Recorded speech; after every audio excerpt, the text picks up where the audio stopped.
Welcome to the Hunt Test Hobo Podcast, your place for truckside chats and insights into the retriever game.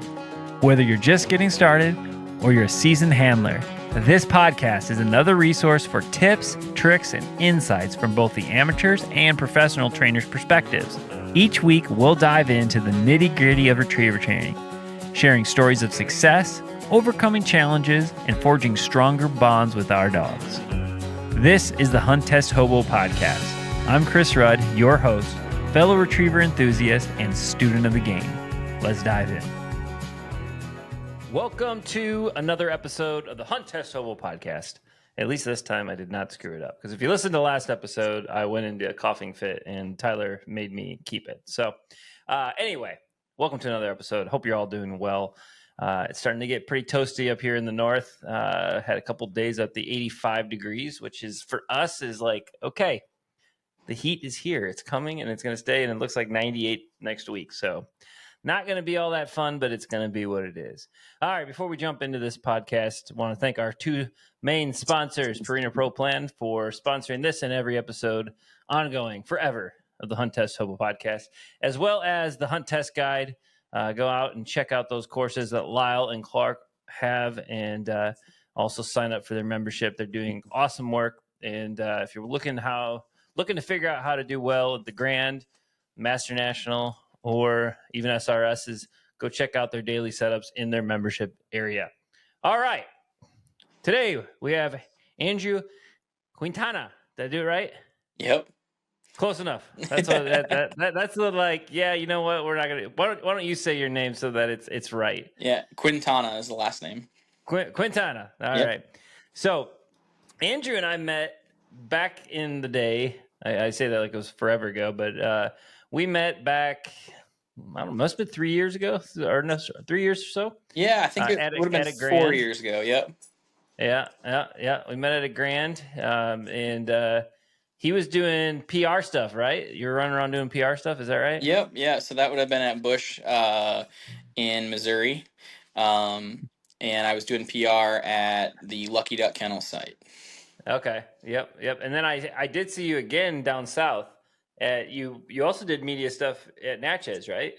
I didn't do any media stuff at Natchez. I have been at the Grand in Nashville, which is where I live. Oh, that's right. Yeah, we met at Lucky Duck. That's when they had that terribly difficult, like it was a contrary mark thrown up the hill, right? But you had to swim down the shore to get it.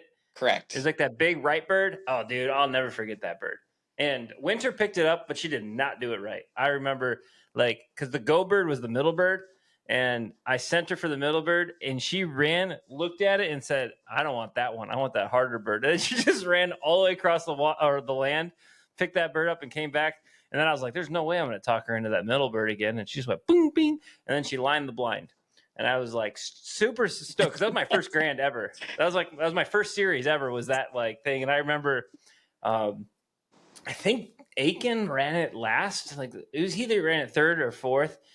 And we were talking at the Upland. I didn't know anybody at that time, and I was looking at Chris Aiken like, "Oh, look who it is," like in like awe of him. But he was talking to Dan, and they're just standing there, just talking. I was in, and he goes, "Man, that Lucky Duck, that thing ate me up."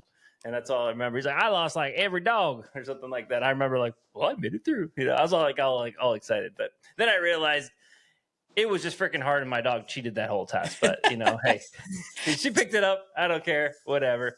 It is what it is. But I'll never forget that sight. That was a really good mark. Like that mark 8 dogs up. That was a fun experience. The best part about that, like having never been to a Grand until I did PR that year, I sat underneath the tent with the judges and the rep, and you learn more about understanding judging sitting in that chair watching every dog run than anything I've ever been exposed to, as far as understanding what the expectation of a blind is, and really just seeing great dogs. And so Aiken and Jobman and that crew, I think, were there at Lucky Duck on the third day. And I really feel like they figured it out after the first handful of dogs, and I feel like that was a pretty consistent theme of like as a flight went into those series, it seemed like although the wind might have been different for that day, after they had their sacrificial dogs, if you will, it seemed like they really figured out how they wanted to run it, which order they wanted to pick the birds up in. And of course, they made some adjustments, I think, with individual dogs, like I would assume they would. But that was an experience. Really enjoyed doing PR. That's kind of what got me into doing a little bit of video stuff. I got out of it actually a couple years ago, but from that PR experience, I really enjoyed like the filming side of this, and I think that's something that hopefully will pick up for the industry itself. Yeah.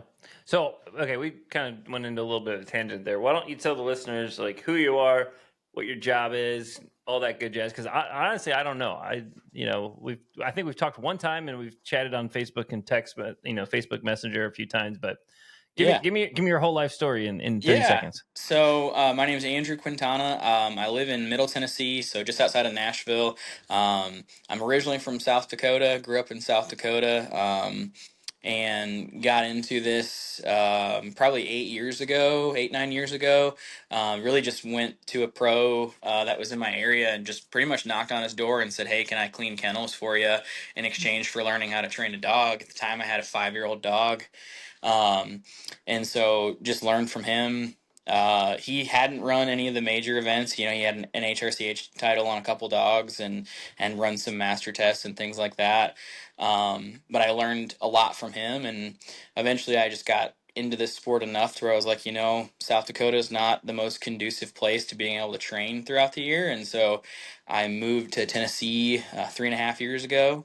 And that just opened up my window of training quite a bit bigger. I also lived in South Dakota. I lived hours from any decent training property, as to where now I live 35 minutes from some phenomenal training grounds that are cost a hunting license, and so it's pretty nice to be able to be there day in and day out. I was there this morning with a crew, and I started Are training spots like hunting spots, or you can't talk about them, or can you share where you're at? Yeah, no. So Laverne, Tennessee, thankfully, like the training competition isn't really too bad.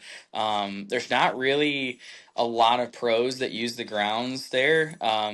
They are open Monday through Thursday all year round, and then Friday, Saturday, Sunday through half of the year. So from May 1st to Mm-hmm. October 1st, as long as there's not an event booked on those grounds.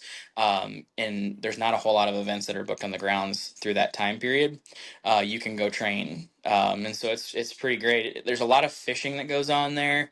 Every Yeah. once in a while, we'll deal with that, but we can use 4-wheelers out there. Oh, you can. So it's Yep. not like Paducah or like Bong where like you can't use Yeah. So any ATVs or specifically stuff. for dog training purposes, it says in the rules that you Oh, can. dude, that's So awesome. yes. Yep. Yeah, so it's pretty awesome. We have I think four tech ponds. Mhm. And one that's really big, that's really kind of a field trial pond, and then a couple that are very technical, but rather I would say hunt test to qualifying level Yeah. ponds, and then we have like 150 acres that is mowed with strips. The state mows it for us that way, and so they keep like some different cover strips rotating throughout there, and so it's pretty nice. I am involved with the Middle Tennessee Amateur Retriever Club, um, and I've been on the board for the last few years. I've served as a secretary and just been a board member the last couple years. I have tried to help our club grow. So if you're in the Nashville area and you're looking to get involved, would love to chat with you about our club and what it has to offer. We have a really passionate group of guys right now that is keeping things going pretty heavy and hard. We do have a bunch of different training groups around the area, so depending on the person's level, they could definitely fall in to a training group in the area for sure. But yeah, Tennessee has been wonderful. I went from an area in South Dakota where I'd drive 6 or 7 hours to run a hunt Oh my test, goodness. an Yeah. HRC test, and now I mean there's twice the amount of events and half the amount of distance. Yeah. And so is Laverne just where they've hosted the Grand a few times? That's where Music City does their. Yep. Music City is the HRC club. They're actually hosting the Fall Grand this year. Yeah, that's right. I'll see you there. I'm Yep. sure. Yep. So I'll be up in that area for that. And so, the grounds have been wonderful to be able to do that. We've been talking about trying to host the Master National, but we still have some kinks to work out as a club just to try to feel like we can, really run an event efficiently. There was a discussion about the Master Amateur coming here, and I think there was just some logistics that they were having trouble working out with us to make the Master Amateur be hosted here. So does that rotate the same as the Master National? Or I want to say yes, but you're asking the wrong person. Okay, so I know who I guessing. could ask, and he's been on the podcast. Yes, I listened to that episode too. So yeah, so that's definitely who you should ask, not me. yeah. A bunch of my training group is very interested in running the Master Amateur. Okay. I have thought about doing it, but I'm just so busy with. Because I'm running HRC stuff primarily. Well, I shouldn't say that. I'm running the Grand. I'm trying to get trying to work to 1,000 points for winter. I love running field trials, so I'm running those, and I really want to do well in the SRS game. So like to have those three to try to get qualified for that thing is just going to be so challenging. So I don't know if it'll ever happen, but they're all getting ready for it. They're all trying to qualify right now. One of them's at a master, or two of them are at master test right now. Yeah, they really want to do it, and anything I can do to help them, to get through it, like, which probably is nothing at this point. They're in good shape. I just need to keep throwing birds for them. Yeah, that's one of the unique things about our club. I haven't seen many other amateur clubs that are just amateur driven, amateur run. We do have some pros that work with our club too, but for the most part, it's all amateurs that are training, and we have an amateur group. And a bunch of us do travel with some pros just to kind of get some other additional experiences and stuff like that. But yeah, it's mostly an amateur-driven group. I actually switched this year to running field trials, not for the better. It's been a bloodbath. I went to Georgia in the winter just for a week. Wow. I went and trained down there. So hold on, before we get into that, like what do you do? Are you like training dogs, or what are you doing? No, so I'm just an amateur trainer, but I'm a wildlife biologist, and I have a cushy federal job. I say that I've used most of my leave already halfway through the year doing dog stuff. So I took some time off though and went down to Georgia and went and trained and ran a queue while I was down there. But yeah, and then I actually have a house up in South Dakota that I used to rent to a couple pros, and they decided this year that not to rent it, but I think it was just one of them's having a baby, and so I have the ability to do some travel, and I have some friends that live down in Georgia, and I've been able to go down there and train, and then we have the field trials here, and I've been up to Paducah a few times and Owensboro, and I actually went up to Michigan a few weeks ago. Spent a week up there. You run that queue? I ran the double Q, and my buddy ran the double derby. Okay. And that was up by Grand Rapids. Fenwick. Yep. I was gonna run that, but then we just bred winter, so I was gonna run that run that queue as well. But anyway, I was looking at that one, so cool. Well, do you have any? You said it was a bloodbath. Was there hope? Was there some hope in there? I think in Michigan, I was hopeful until like the last 15 yards of the water blind. We made it to the water blind, and she got kind of in an area where I couldn't see her, and I stopped her. Couldn't see her. She couldn't see me to give her a cast. I gave her a verbal cast, and she just went the complete wrong direction. Yeah, and you needed a right and you got a left, or vice versa. Well, I needed a right back and I got a left over. So it was and at that point, by the time I could see her, she was it was just when I walked off the line, I was disappointed, but I understood like, hey, we don't deserve to get called back. This hurt. That hurt. Yeah. So I have no idea if Clark is still doing this, but when I first met him, if he needed a dog to go right, he'd take his hat off, put it in front of his face, turn to the right, and say back, Okay. with the hope that the dog would turn right. Now, I have no idea if that was working, if it works or not. So somebody has to message him and ask him, or I mean, I couldn't, I guess, but I have no idea if that actually was working. But 3 years ago, I was watching him do that. He would turn his head and go back, hoping that when they couldn't see that they would turn the right way. So we'll have to have him on and ask. And I'll have to. The problem is I'll have to remember because he's going to be on all the time. I have to remember to ask him this question. But yeah. Speaking so of Clark. Yeah. Speaking of Clark, I messaged him, I don't know, 6 months ago probably, and talked to him about trying to do a seminar with our club. So this is going to be my plug to him to come and do a seminar with Middle Tennessee Amateur Retriever Club. I think, honestly, we just need to sit down and work out the calendar logistics of it because I know he's spread thin. Yeah. You know, so he's a busy guy for sure. But I think, you know, especially for that transition level folks, I think that I've just not heard anybody, in my opinion, explain things more detailed and understandable than Clark. I think he does a great job at making things so digestible. And that's hard to do in this sport. Yeah. Yeah. He, on another plug for the Hunt Test guy, I think he has a seminar as a, like, they recorded like the entire 2 days of it. And it was all about transition work. So that might be something you should look into. Yeah. I don't remember too much of. I watched it like 2 years ago, I think. Yeah. But it was really good. You know, and all I can remember him saying is, "You got to practice getting out of suction." You know, that's like that's his line.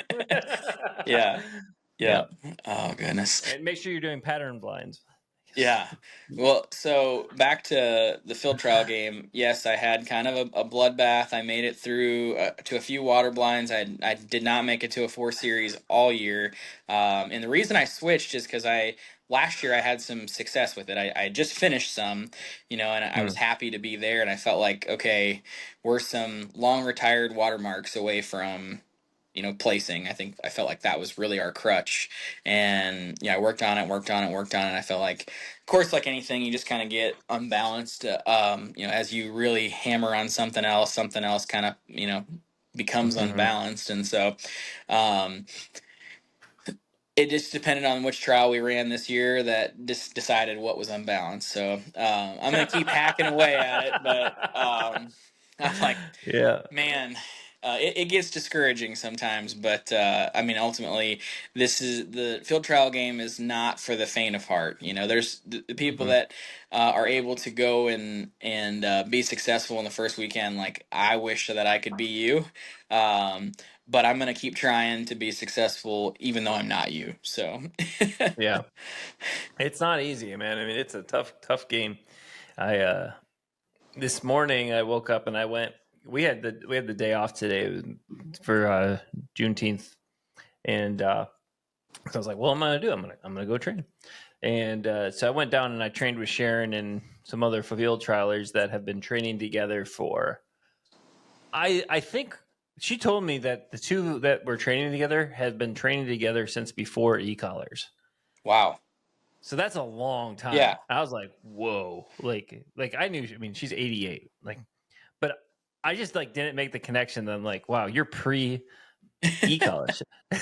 And she was telling me some things that should not be repeated on air, what they were doing to these dogs to get them to sit.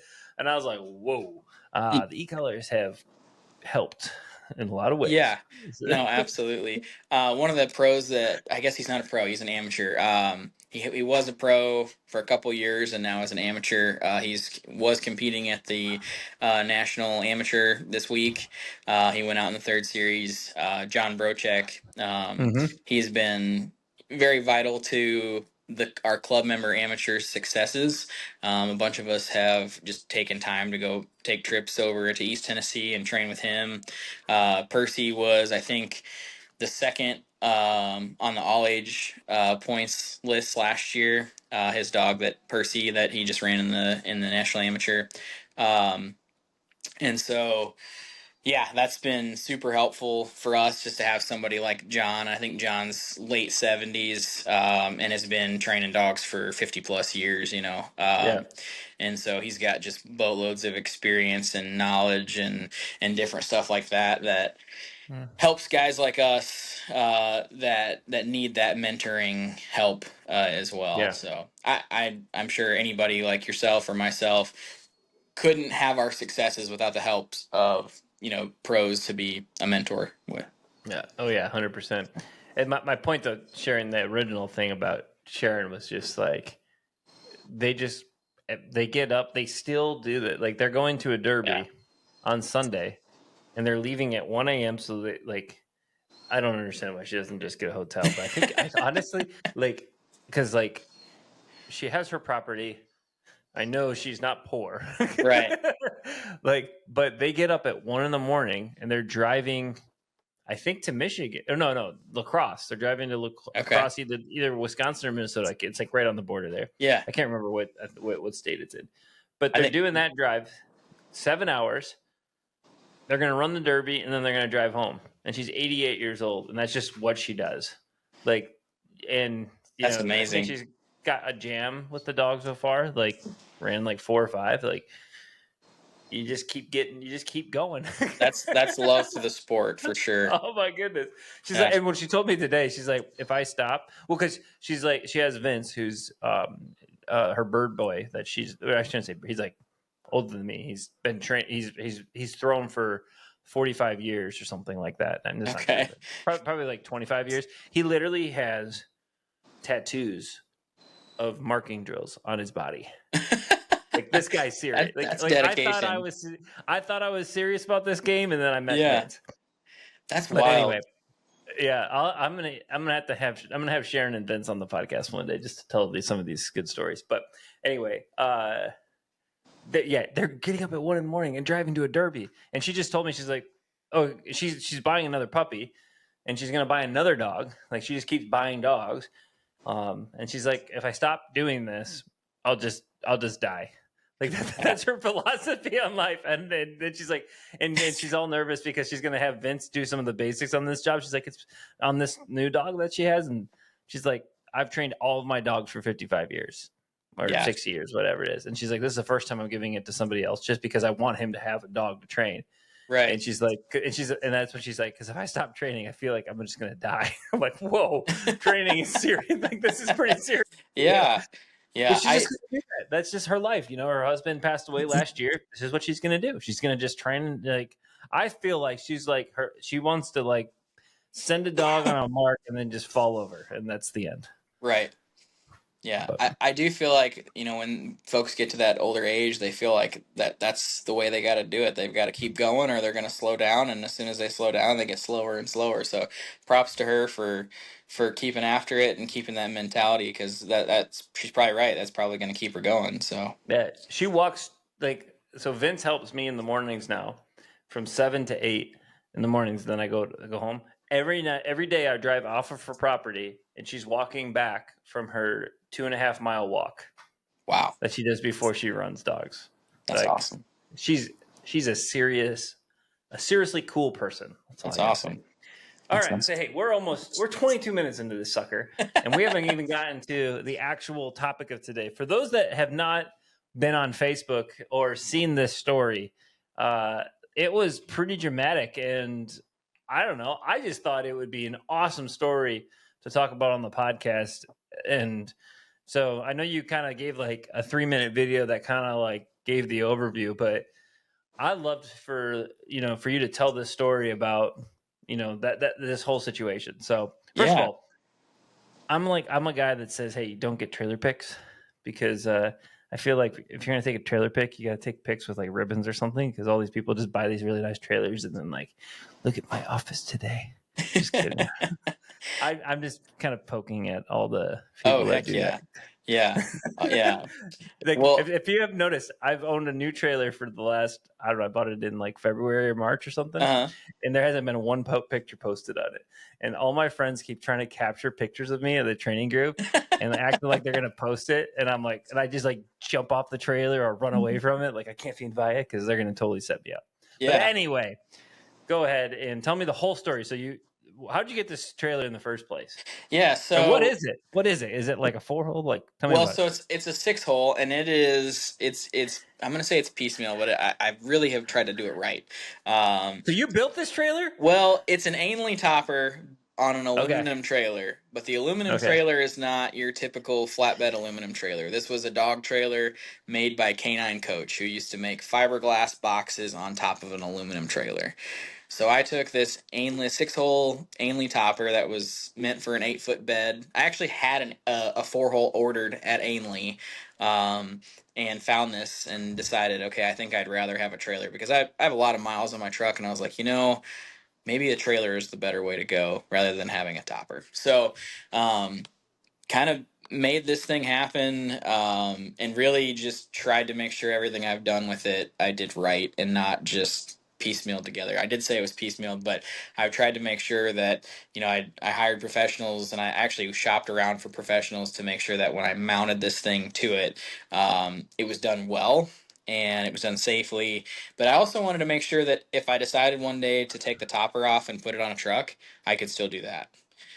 So I wanted to have all those options open. So it's a 6-hole Ainley-topper, and it's on an aluminum trailer with an ATV pad on the back. And Nice. so it's a tandem axle trailer, which was like, that was, I wasn't going to do anything but a tandem axle. There's still some things that need to be done to it as So is far as it like, mounted higher than it's it would actually be? not. It's mounted. The trailer's really long, Okay. and so it's mounted in front of the tandem axle, and Oh, then the wow. 4-wheeler sits on top of the tandem axles because the tail end is actually relatively short. But from tail to tongue, the tip of the tongue is 25 feet long. Oh, So wow. It's really long. yeah, Yeah. it's long, but it's also narrow. So like, I don't have tow mirrors on my truck, and it's still well within my mirrors to, I'm not Mhm. looking around it. I can still see it. It's about the width of my truck. So it's, you couldn't probably I know you can't put a full size side by side on there. You could probably put a mid size side by side on there, but I think it would be all that you could fit on there. So, Um, so what kind of truck are you pulling this sucker with? a half ton F-150. Oh man, Yep. you're like me. I got a weight differential. There you go. A what am I blanking on the name of it? Weight Weight distribution distribution hitch. hitch. I got a weight dis.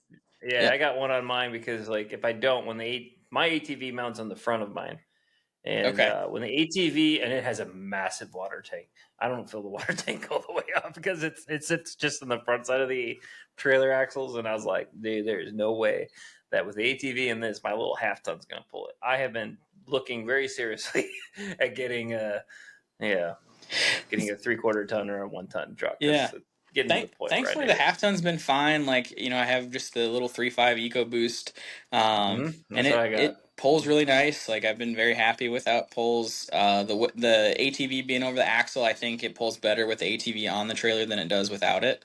Oh yeah, I I'm think it sure it's just, pretty tongue heavy. Yeah. yeah, yeah, it balances out pretty well.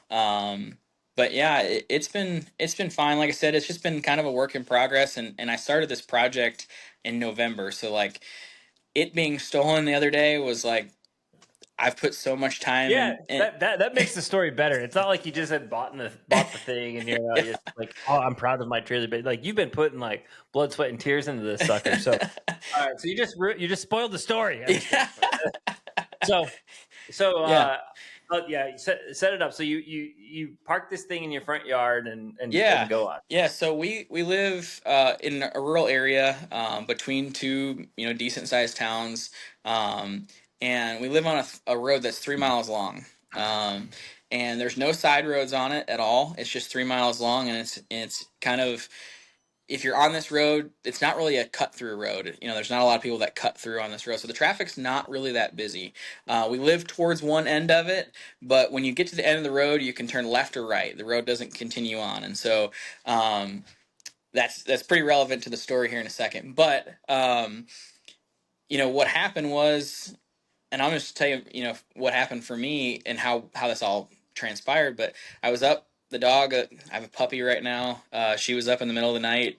It was 2:35 because of my Ring doorbell camera told me that it was 2:35 in the morning. I had let her out, and brought her back inside. My daughter was laying in bed with my wife. I've got an 11-month-old daughter, and so I picked her up and put her in her crib and went and laid back down. And then my older dog, Tenny, she barked at the door, and she kind of has like, a bark where she sees something, and then she's got a bark when somebody's here, and it's just more of like a high pitched bark, if you will. And then she growled, and I was like, that's kind of weird. And, sometimes it could just be a deer, sitting in the front yard or something. We see deer all the time out here. And um, so anyway, I'm just like, I'm going to go check it out. And I look out and I look for the trailer, which is, like you mentioned, it's parked in front of our house. We have like a boulevard kind of, or it's parking is what it's meant to be. And I had backed it in there. And I usually only put it there if I'm going to train like shortly after. If I'm not going to train the next day, what I usually do is I park it behind the house, but I have to back it up a pretty long driveway. And that's when I just don't leave it locked. I silly won't do that again, just to be clear. But anyway, she barks and I go and look, and this is at 2:53. So again, I had let my dog out 18 minutes before this, and I was in the front yard where the trailer was. It was there, and I come back inside, and 15. So I mean, he had to have been doing this while I was awake, walking back and forth, and I just didn't realize it. Wow. So I look out the front window and see taillights driving away, and the trailer's gone. And so I yell to my wife. I'm like, "Hey, somebody just stole the trailer." And she wakes up and she's kind of frantic, and pretty emotional. I think that felt very intrusive, to say the least. Jeez. Yeah. Yeah. And so my instinct was find my shoes, find my keys, and go. And so I probably did 3 laps around the house. Wasn't thinking clearly at all. Of course, I'm still half asleep. Yeah. And my adrenaline is going like 90 miles an hour. And so I'm looking for my shoes and find a pair of shoes and just grabbed a t-shirt and jumped in my truck. And I knew which direction he went. And like I said, that road we live on is 3 miles long. It is pretty windy, but it's straight for a good shot. Like the beginning of it is a straight shot. And so I'm so curious. How did he know that this trailer was here? I honestly think that he just saw the 4-wheeler and thought, man, I can hook up to this trailer and get this 4-wheeler. Oh, so because there's no way he knew what that dog trailer was. No, I just, to me too, like the community, you take a picture of that trailer and you put it out on social media, and I think anybody that knows what it is would recognize that, hey, this is stolen. So I thought that was kind of silly. I think maybe if anything, he was going to try to scrap it, or it was going to end up in the woods somewhere, and he was just going to get the 4-wheeler off of it. Get the 4-wheeler, yeah, and make $500 or whatever he thought he could get from it. Right. Yep. Yeah. So anyway, I'm flying down the road, and I definitely was superseding the speed limit by a good margin. So here's the question: with the cop, when you eventually end up with the cops and blah blah blah, like we'll get into that part. But like, did you tell them that part? What's that? Did they ask you like, hey, did you ever go speeding? Were you speeding at any point in time? They definitely never asked me that. Were you thinking about it? Honestly, do I confess this or not? Yeah, I never thought about it. I was, I definitely broke that law for sure. And honestly, like, I wouldn't be surprised if I went over 100 miles an hour initially. Oh man, you were really cooking. Yeah, you were cooking. Yeah, I was not letting this guy get away. So, so anyway, I get to the end of the road, and there's 2 choices, left or right. Right is back roads, left is towards the interstate. And I thought, this guy's going to go back roads. Like this, that was just my first instinct. And it's a 50-50 shot. So I'm like, gosh, I hope this pans out. So of course I take the right, and 2 minutes later I catch up to him. Yeah. And I'm pulling behind him, and of course this guy at no point has any idea that I'm tailing him. Hang on one second. I'm gonna close this door because I can hear I don't know if you can hear the dog whine.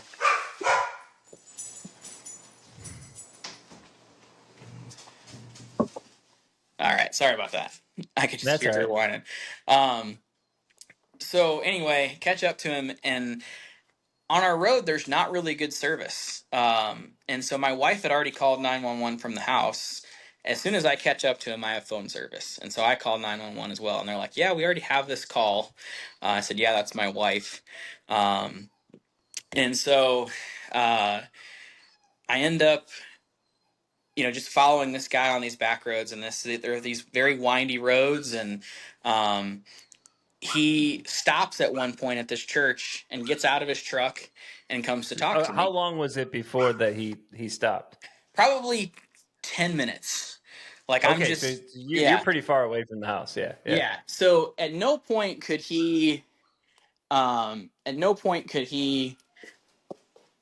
outrun me. I mean, he was pulling this in a half-ton Chevy, Yeah. and he was going maybe 50 miles an hour. And this truck's maybe going, like I said, maybe going 50 miles an hour. Sorry, I'm getting distracted by the dog being loud. So, Oh yeah, I get it. No problem. The listeners are probably thankful. yeah. So, I mean, he stops, he gets out of his truck, and he tries to talk to me, and I'm like, man, I don't know if he's got a gun. Like, I didn't think to grab a gun. Like, I don't know what I was thinking. I grabbed my shoes, my keys, and a shirt, but I didn't think to grab a gun. So, It's probably a good thing because then you're just like, whatever happens, happens. Like, hey, the trailer's not worth it. yeah, absolutely. And that there's no doubt that the trailer was not worth, any of that nonsense. But I am just scared that he's got a gun. I'm trying to make sure that he doesn't hurt me because I don't know him. Obviously, he's not trustworthy, and Yeah. I just want to make sure I keep my distance. And so, man, So did he like get out and start walking towards you, or he what tried to happened? talk to me. He got out 3 different times and tried to talk to me. The first time, I just kept my distance because I was like, I don't know if he's going to try to shoot at me or what. A second time, we stopped on this back road, and he got out, and I'm on the phone with 911, and he's yelling at me and saying like, "Hey, come talk to me." And I'm like, What would you say to him? I told him to put his hands up in the air.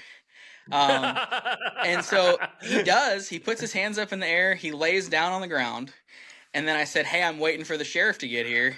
And as soon as I said that, he gets up and he runs in his truck and gets in his truck and just keeps driving. And so eventually we go down this road. These are all roads I'm not familiar with, but it felt like he very was familiar with these roads. Yeah, he knew what was going down. Yeah. And so he pulls into this dead end road, and I see it's up a hill, and I see it says dead end right away. And so I stop right there. I'm like, you can't come out any other way than this, assuming that this sign says that it's a dead end road. And so he goes down that road, and he comes back out, and he doesn't have the trailer.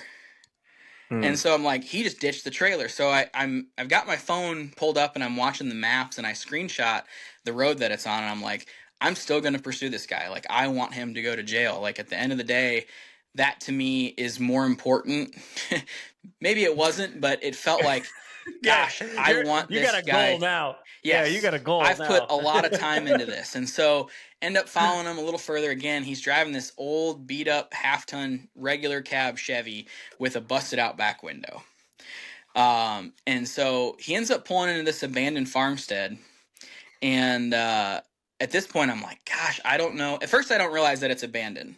Dude, this is like a movie at this point. This is like a stinking movie. It was wild. And so he pulls behind this house, and his lights are facing the house. And I'm like, did this guy just drive me to his house? Like, the house is beat up, but I didn't think it was abandoned at first. Like, of course, it's 3 o'clock in the morning, so 4 o'clock in the morning by this point. Yeah, you can't see nothing. And then he ends up backing up and going and driving out in this pasture. And I've got like satellite maps pulled up on my screen on my Ford. And I'm just like trying to figure out where he's going to go. Of course, like in my regular job, all I deal with is maps. Like I'm constantly looking at stuff. So I'm constantly thinking about like, okay, what's the next move? So right as he turns around and heads to this pasture, the cops pull in behind me. And so they get off on foot why, I don't know. Maybe just the terrain was too rough for their, little Ford Yeah. Explorers. They, But they don't know what they're getting into, so they're just, yeah. So they get off on foot. Both of them have their guns drawn. So And you're like, this is serious. You're like, go get them, boys. Go Yep. get them. Yep. And so I'm on the county line, and so both counties end up sending sheriffs for this whole incident. And so 3 or 4 more cops show up, and then they kind of talk to each other, and they're like, hey, let's surround the street, because it's like this triangle shaped road where there's 3 roads around it. And so the other 2 cops get up to his truck. He abandoned his truck. Are they having a blast at this point? Like they thought their night was going to be 3 a.m. Yeah, the sergeant goes, yeah, this is some excitement for our night. She said, it's been pretty slow tonight. And I'm like, yeah, it's been an adrenaline rush, to say the least. So at this point, she's talking to me while they're out looking for this guy, and they're like, yep, he's off in the woods. Then she tells me, hey, the K9 lives a few miles down the road, and he's on his way. Then you're like, oh yeah, yes. Sure. What was it, a Malinois or a German Shepherd? It was a German Shepherd. It was a German Shepherd. Nice. I was like, yes, this is, I know what dogs can do for sure. So I was pretty excited about it. Then she comes over and she says, again, we live in Rutherford County. Williamson County is like where Franklin's at. That's where all the country music stars live. There's a lot of money in Franklin and in Williamson County. We're on the Williamson County line. And so she tells me, yep, Williamson County has the helicopter nearby, and so they're going to actually come assist us with the search. And I'm like, what? So 3 minutes later, I can start hearing the chopper. 3 minutes? They were that fast? It was, wow. It was right down the road. So you start hearing the helicopter, and they're pretty high up in the air coming down. What is going through this guy's mind? He's like, what did I steal? that was my thought too. Like, at the end of the day, I just wanted to know, like, especially like if you look at my Facebook page, I think the video is still all on there. This on your word. So like you could totally be making all this up and they would have no idea. Right. Yep. Yeah. And thankfully they did this, because so often property crime, they just like, yep, sorry, file it to insurance, sorry about your luck. And that happens all the time. So the fact that they have this amount of resources into this, like, this is great. It was. So I think the most exciting part of this whole thing was, like, the chopper is at like maybe 50 feet above ground. Like, it's on top of the trees. And they're like, we needed a training exercise, and this is perfect. Like, if somebody escaped from jail, we got to be able to find him. Let's send everything after this guy that stole this guy's ATV and dog trailer. Let's go. Of course, I don't think they have any idea like what a dog trailer even is, right? Like, they have no idea what a dog trailer is. They're probably picturing like a flatbed trailer with a couple of crates or something on it, or a wooden box or something, like the worst of the dog trailers that we see in the industry. And you're like, ugh. But anyway, the K9 gets there and tracks him into this corner, and of course, this is all what the sergeant of the sheriff's office is telling me. They track him into this area, and the handler just said, it's too thick for my dog to go through into this woods. We're going to reposition, but the chopper is just going to stay above him. And talking to one of my police friends, he said, yeah, the chopper really just gets them to bed down, and then the dog is, we'll sniff him out, essentially. Wow. And so they reposition, and as this is happening, they're like, hey, go get your trailer. We have a deputy with your trailer waiting for you to come get it. Like, we've found your trailer. It looks like it's safe. We've got everything, pictures of it and everything. And so I start to head over there. Well, as the handler was sitting there, as he'd come back from the first little adventure of tracking, we exchanged information, and I got his phone number, and he texted me about 30 minutes later and said, hey, we got him. And he ended up telling me that they had repositioned after it got too thick. The chopper had kind of stayed on top of him, and he was they thought he was in an abandoned building back in the woods here. He ended up being on the back side of it. So the canine and this officer, along with a few others, had cleared the building. And right as they had cleared the building, another sheriff's officer had found the guy on the backside of the building. And so they ended up arresting him. He was 59 years old. Really? So he's older. Yeah, which I was surprised by. I figured it was going to be somebody in their 20s or something, especially based on the truck. Like I thought, this is somebody that's probably hard up for money. And that's the hard part about it is like you definitely like feel bad when somebody's in a situation where they feel like that's what they have to do, but at the same time I think this guy's probably had a life of taking things that aren't his and feeling like he could get away with it. And I just, at the end of the day, I just don't want somebody else to be the victim of him doing that to someone else. And so, at the end of that was what my goal was, is like, and I've been stolen from before and somebody never get caught. And it was like, I want this guy to end up, paying the price for his crime. So, but you mentioned that, like, I wonder what he was thinking, like, when that chopper was at, 50 feet above the ground, and I mean, it was roaring. I can only imagine what he was thinking. Like, who did I just steal this trailer from? He's like, was this like a musician or something? Like, this is one of these Nashville musicians that make all this money? Yeah, so it was just some amateur dog trainer. Yeah, exactly. And I think, thinking about that, the sergeant came up and she goes, yeah, we don't really usually put this amount of resources in property crime. And I'm like, yeah, the fact that the chopper's here is and that just makes it an even better story, to be honest with you. Yeah. But very cool. So did they they captured the guy. Did you hear anything more? Like, not really. They probably don't tell you nothing. No, I did ask for a copy of the police report this morning. And everything was in pretty good shape. My jack, like the handle that pulls the pin to move the trailer jack up and down, was busted. And I mean, at the end of the day, like it's maybe $75 to replace the whole thing, and it's not that big a deal. Like I'm happy to have my trailer back. And maybe I wish I could get the gas back for chasing the guy around for 45 minutes.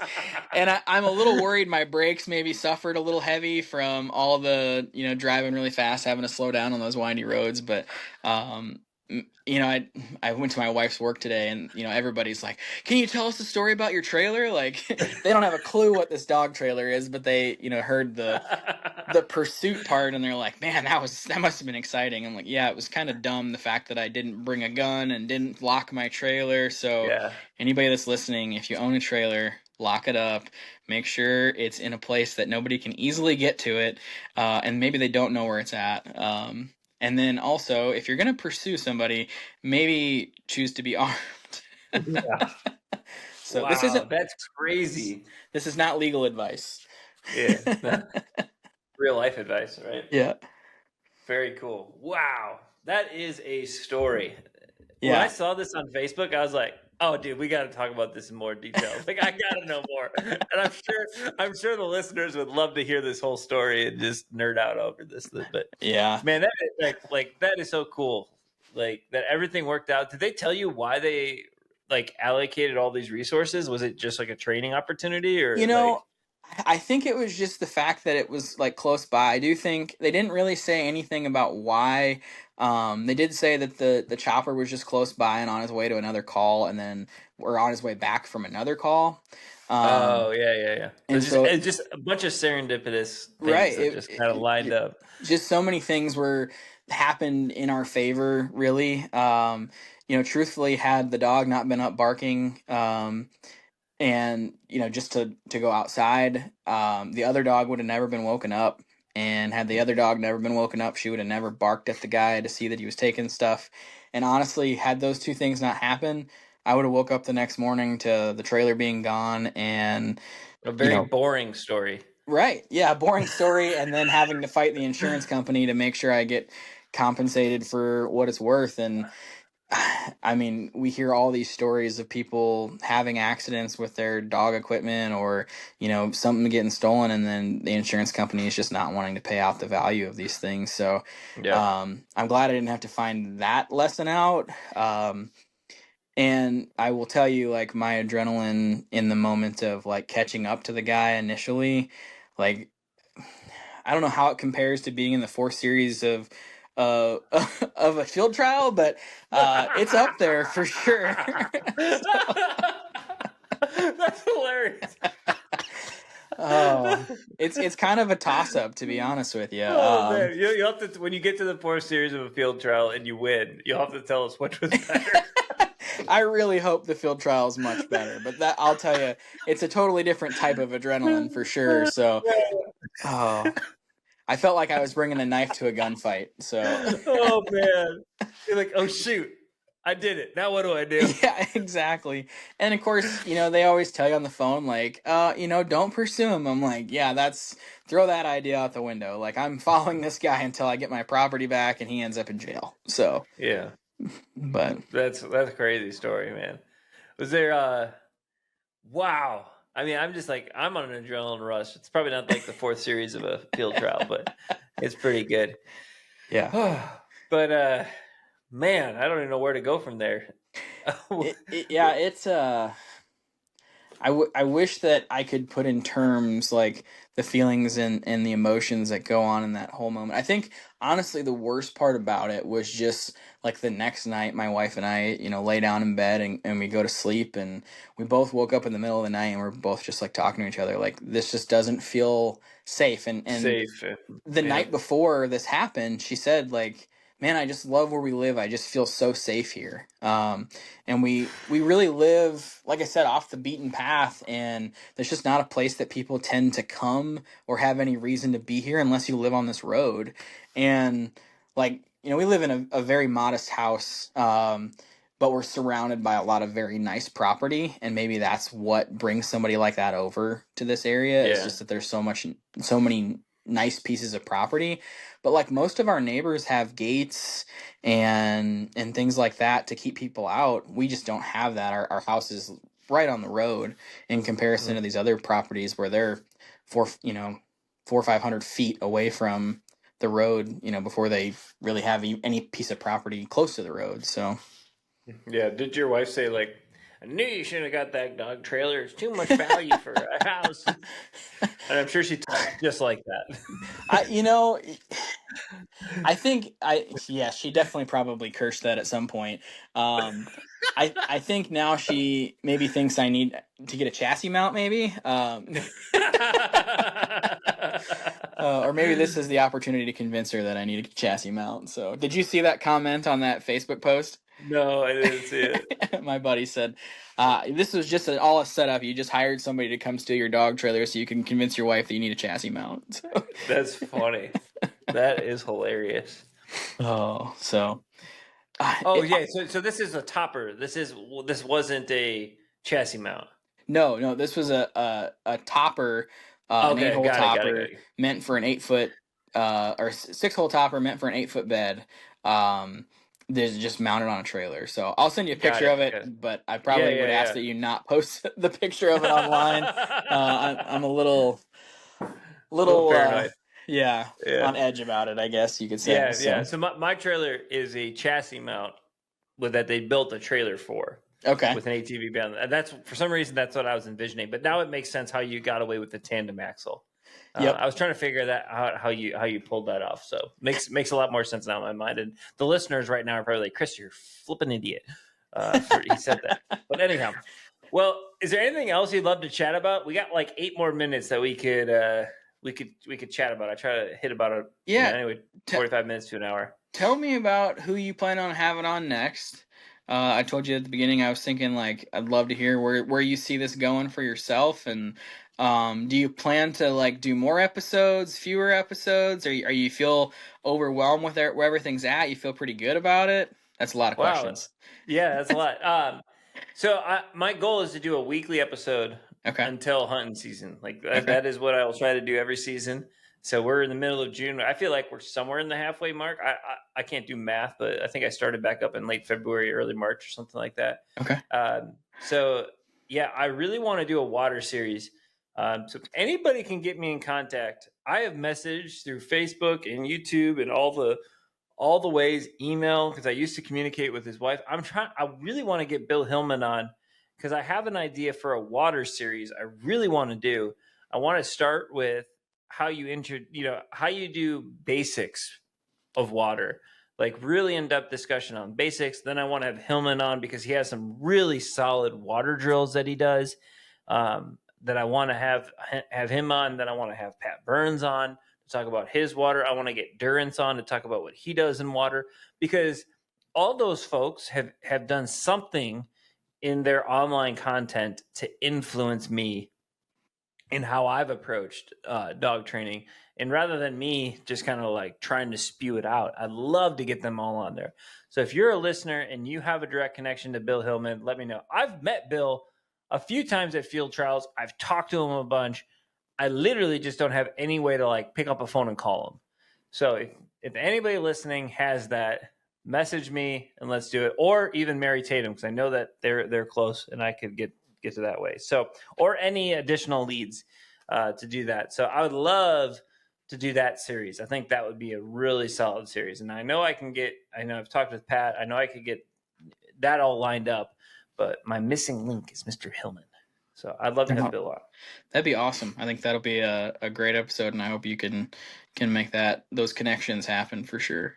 Yeah, I feel like I got to just drive to a trial he's at and be like, hey, I'm trying to get hold of you. Stock him on Entry Express. Your extended car warranty is out of date. He probably has your number and is like, I'm not answering this guy's phone call. No, there's no way. There's no way. Bill and I hit it off, man. Like we talked forever. Like it was a great discussion, and I'll never forget. Like, because we were running a derby together, and we were in the fourth series of the derby, and I just said, hey, if I'm not going to win this thing. We had a big hunt on the first bird. I knew we were going to win. I was just trying to finish, Yeah. And I said, and he was crushing it. He was crushing it. So I said, hey, Bill, do you see anything that you just want to give me some free advice on? You let me know. Yeah. And so like I go up there, I run the series, and my dog does pretty good. He picks up the it was a double, it's a derby. He picks up his marks good. I was like happy with him. I come off, he says, hey, I got your advice. He said, when you lean over to tell your dog where to look for the bird, grab your whistle and hold it in. Because when it flops around like that, you look like an idiot. I was like, what? That's your advice? I said, give me something real. Oh, that's pretty solid advice, though, because I've definitely looked like an idiot before, for sure. Yeah, he's like, you can just stick your finger in it and just like, hold it close to your chest, or stick it in like, like something. I think he was serious. Like, I don't think he was screwing with me. I think he was really trying to tell me, like, you got to look the part, kid. That makes me think of all the, like, I don't know if you're this way, but like working with some of the new amateurs, I'm sure you have your pet peeves of like, I know I made this mistake a million times. Don't make that same mistake and let me catch you on it before you make it a million times. Yeah. And maybe that's one of his. Maybe that's just like. I'm still trying to figure out how that's a mistake, though. It's not like he was flopping around and turning the dog. Yeah. I'm like, is this just a style thing? Like, is this like some unwritten field trial rule that I don't know?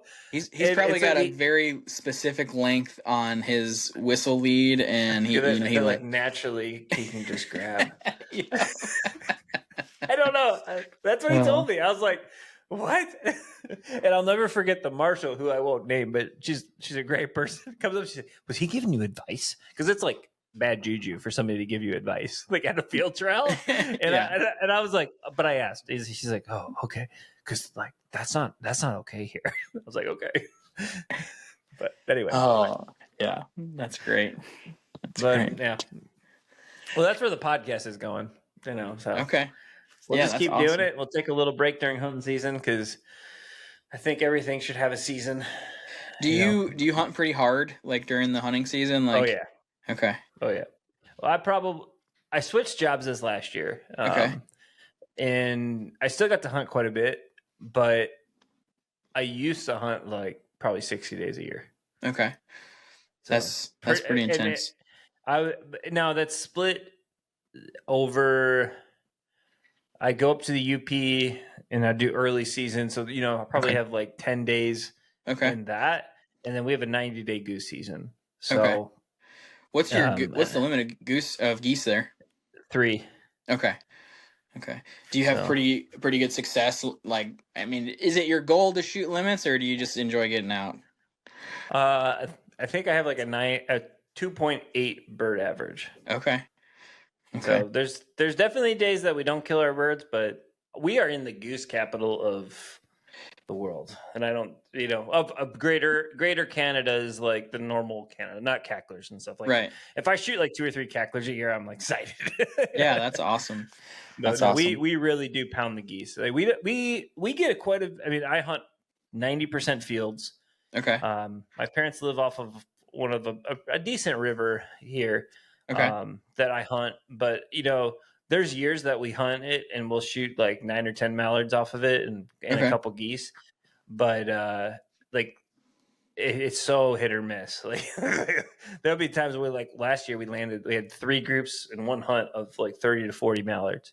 Okay. And then the next day we went out and they were gone. Like, where'd they go? I guess we shot them all. I shot at them all, or something like that. But I love scouting. Like, yeah, I'm a freak about scouting. So I work 100% remote. So I literally will drive to like a place where I can see like 5 or 6 fields. I have permission on, like sitting on a bluff or whatever, and I'll just work. Okay. And take calls and just don't turn on my camera. And I'll just know, like, I know what's going on. Right. Like almost all the time. And my cousin, my main hunting partner is a cousin. We own a trailer together. We live 5 minutes from each other. And, I'll be like, all right, you drive 30 minutes south, you work your way back up, but I'll watch like, a place that I can see a bunch of different fields and things. So yeah, we hunt pretty stinking hard. Yeah. And we make a lot of sausage.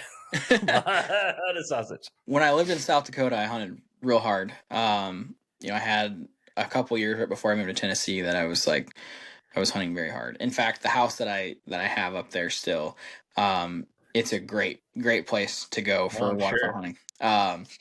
It's right on the Prairie Coteau, which if you look at like eastern South Dakota and you see the Prairie Pothole region in northeast South Dakota, it's right on the edge of that. And so if you drive east, you're in the Pothole region. If you drive west, you're on the river flat.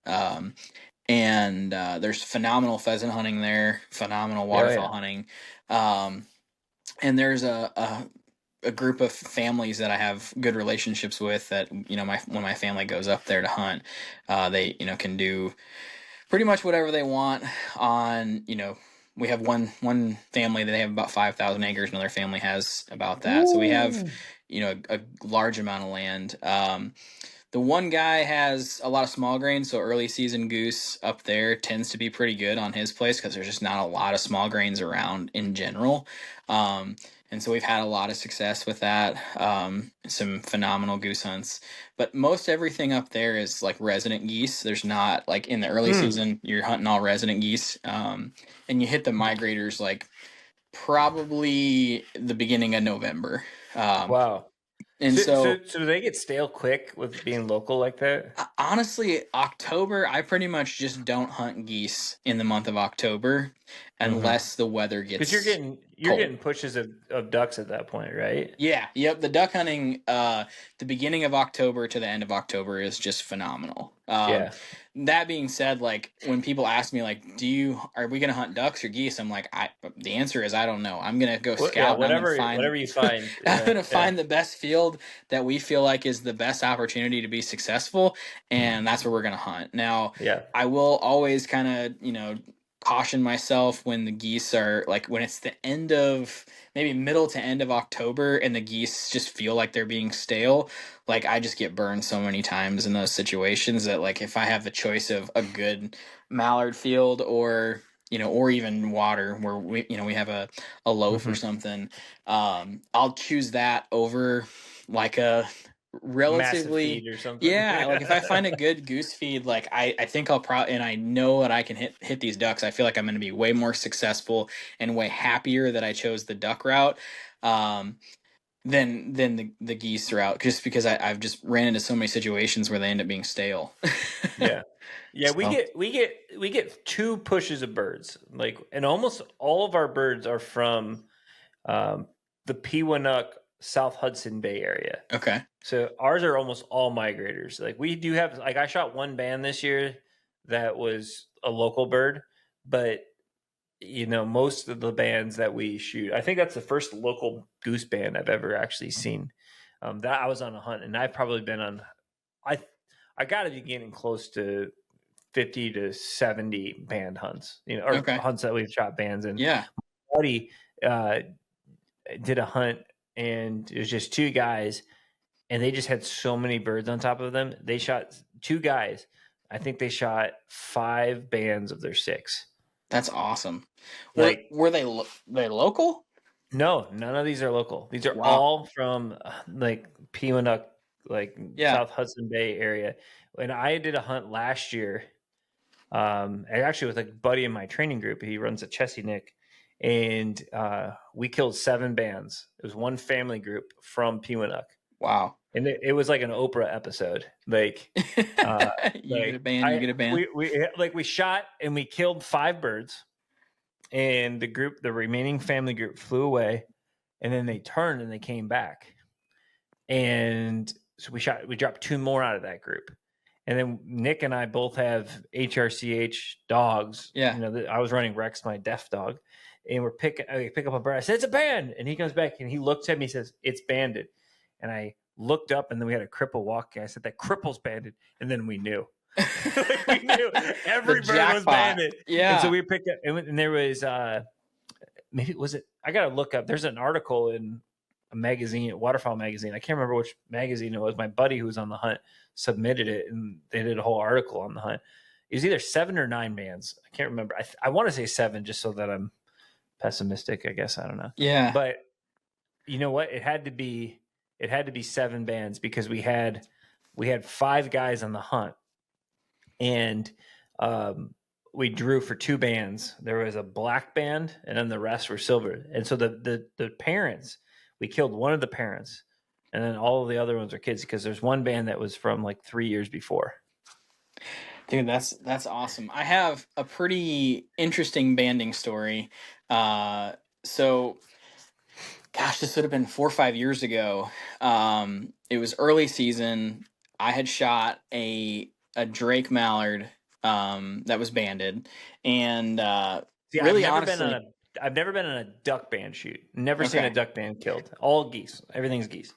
Anyway, keep going. Yeah, so no, I had this early season mallard that was shot, and it would have been like the end of September. Our season in South Dakota starts like the last Saturday in September, and shot this mallard, and of course you're excited just to have one in general, and it was banded in Arkansas.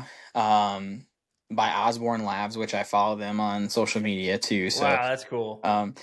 But then the end of October happens, and I'm out with a buddy that came over from Minnesota to hunt with me. He's got an HRCH dog, and so we were really excited to just hunt really hard for the whole week and a half that he was there, because it's a 10-day license as a non-resident in South Dakota.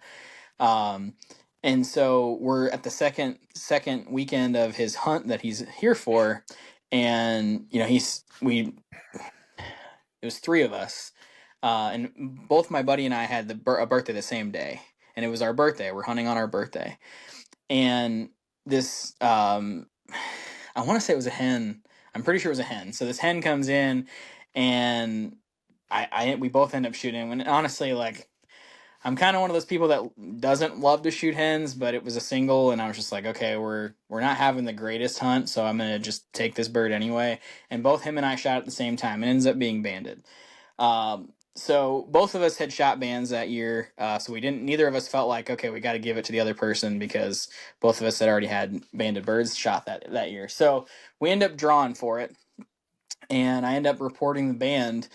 and I start looking at the numbers, and it's 147 numbers from the band that I shot in September. So I shot a band a month later, and I was hunting in a different county on that first band.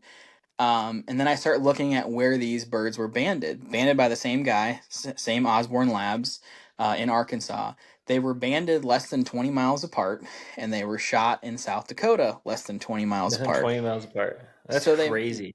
you know, I can only assume that they just happened to migrate along that same path.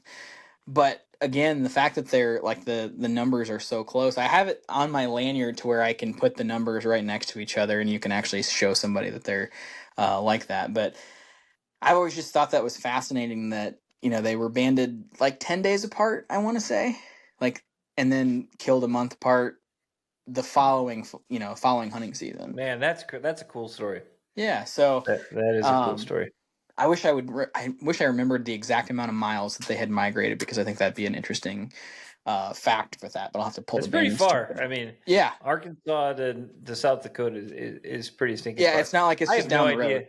Yeah, I have no idea if this is true, but I saw a Facebook thing today. We were all hanging out, and I was chilling out on Facebook, and there's a story about a guy that started in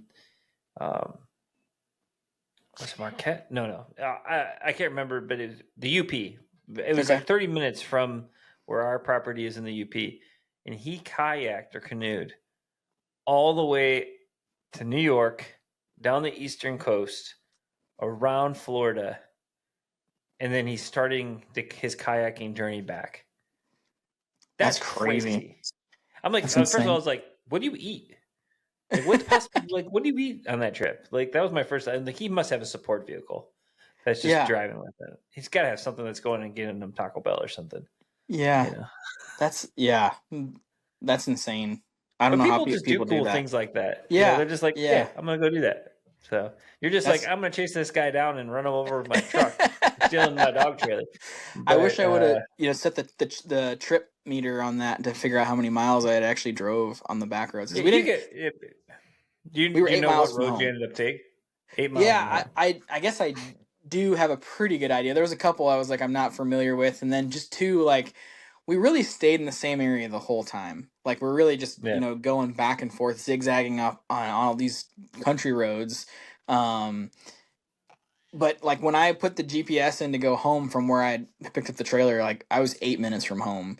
Like, it took me longer to catch up to the guy than it did to drive home, like driving normal speed. So that's it's kind of funny, but I definitely think he, was from the area or was very familiar with the roads. He knew them better than I did by far. So, yeah. Are they going to notify you of like his court and things of that nature? Like, I asked you're them, going to have to witness.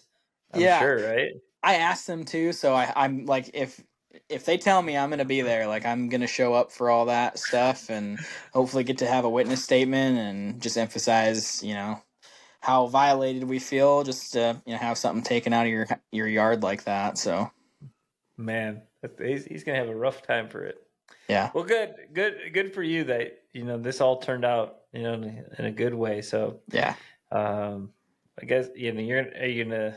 I can't post a picture of your trailer, but I'll I'll ask ChatGPT to make me a dog trailer and we'll use that. Whatever it kicks out. Whatever it kicks out, that's what we'll use. Dog trailer stolen.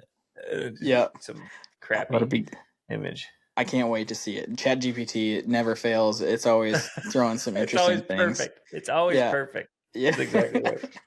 Well, Andrew, thanks for joining me on this episode. I feel like we could chat forever just about stuff, but I appreciate you being on. And thank you again to our sponsor, Purina Pro Plan. I can't talk anymore. And the Hunt Test Guide. So thank you again, Andrew. Yeah. Talk to you later, man. I'll see you at the Grand. Thanks.